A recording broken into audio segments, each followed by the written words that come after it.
Turongeye kubaramutsa tunabaha n'ikaze inshuti namwe bakunzi mudahengeshanya gukurikirana ibiganiro by'imbonesha kuri GC TV. Turi kwigenekerezo rya 8 ntwarante umwaka wa 2022 akaba ari ryasango ryo kubashikiriza amakuru mu rurimi rw'ikirundi.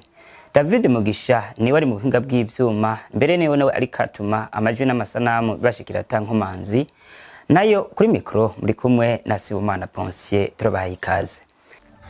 Mugihe hasigaye imisi 3 gusa ngo ingingo ubushikiranganje bw'intore hagati mu gihugu ishinga uturimbi twibanza ntarengwa ku mamoto amakinga n'amatukutuku abagendesha ivyo vyuma abavuga yuko batagiye koroherwa. Muraja kubikurikirana muri ano makuru. Mu gihe turi ku munsi wa 11 w'intambara hagati y'Uburusiya na Ukraine, izo mpande zombi ngo ntizirota zihagarika intambara. Navyo nyene muraja kubikurikirana muri ano makuru. Mukanye sase idonido.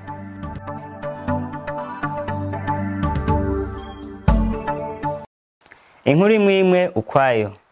Mu gihe hasigaye ikiringo c'imisi 3 gusa kugira ngo ingingo ishinga uturimbi twibanza ntarengwa ku mapikipiki amakinga n'amatukutuku abagendesha ivyo vyuma bavuga yuko batagiye koroherwa bagasubira gutera kamo leta ko yobangira kuri iyo ngingo. Ni inkuru twatohorejwe na mugenzi wacu Nowe Irankunda. Abagendesha amakinga amamoto n'amatukutuku bo mu gisagara ca Bujumbura baratewe impungenge n'ingingo yo gushira uturimbi twaho badashobora kurenga. Bamwe mu bo twayaze babwiye imbonesha kure GC TV ko batabona uko bagiye kubaho kuko ngo nubwo babasigarije bimwe mu bibanza bazokoreramwo ngo ntivyoroshe na gato kuko ataco boba bariko bakora bahomba.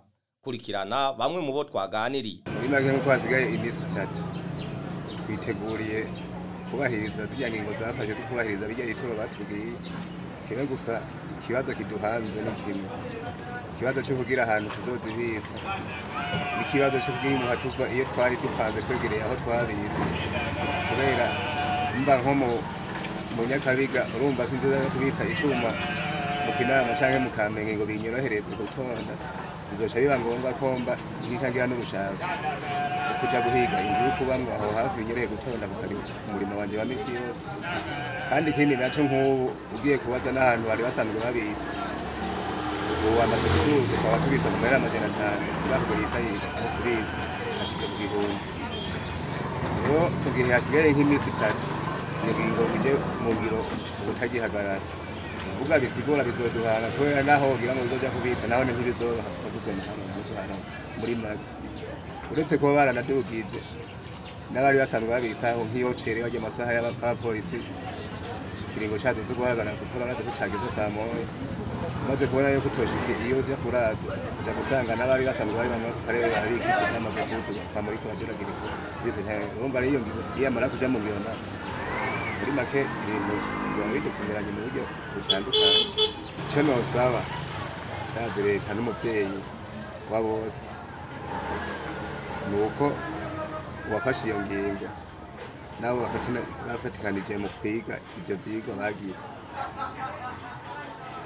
Utubwira yuko ingingo babaye barayibangiriye ko bagasubira mu havyiga kugira baduhe basi batwubahirize muri mukaza nkuko babikoze ubaho mwikaricie zegereye za Jabe Nyakabiga Bwiza Buyenzi aba bakaturekura tukabandanya tuhakorera byofasha gusumba bikaduhoza n'ihaguriro y'indose kigo turari gushimira cyane nawe murakoze cyane nkuko uye umuntu ashobora kuba afite nk'akabutike akamanuka n'agakinga agashika iyo zasha n'iki kuza kurondera nk'agaceri agaturutse bijya by'ingurube cyangwa nyine gutunzi nakwisura kote urumva udafise agakinga usanga bakwije déplacement ndende udafise umutahe munini ya bana baza nkukurangura nk'ibyo dufite nk'ibiri jana by'umuceri bagenda n'agakinga umanuka hari kuri shaniki hanyuma ugaca ugaruka wapakiye n'ikinga cy'wawe nyene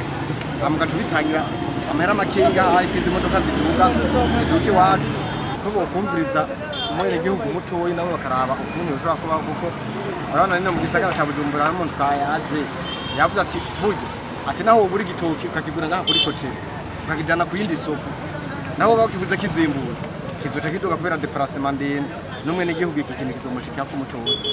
Tugushimire cyane.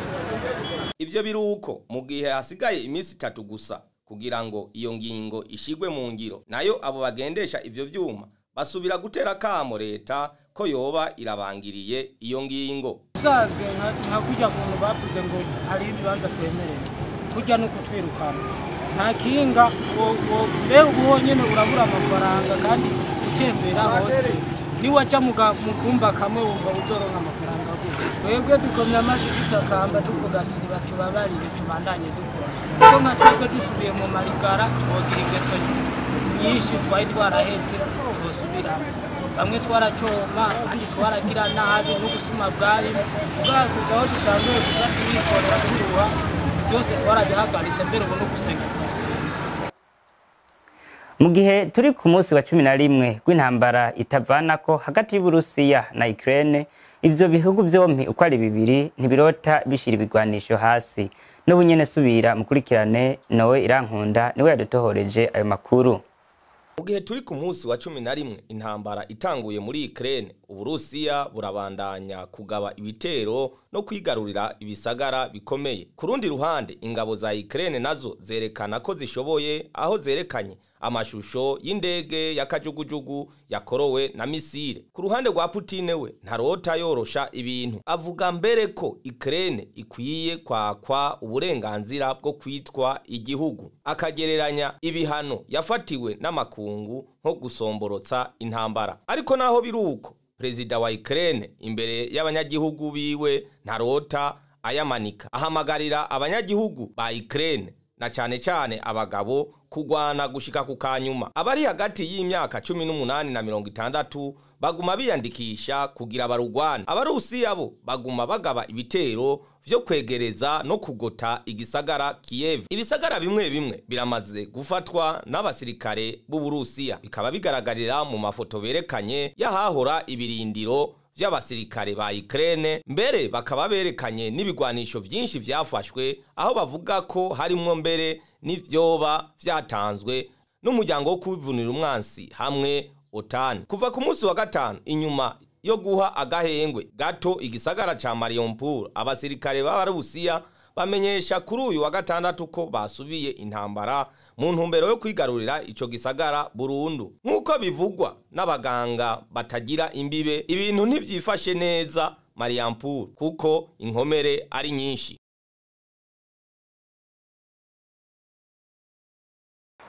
Igenekerezo rya 8 ntwarante uko umwaka utashe n'umunsi mpuzamakungu wahariwe agateka k'abakenyezi.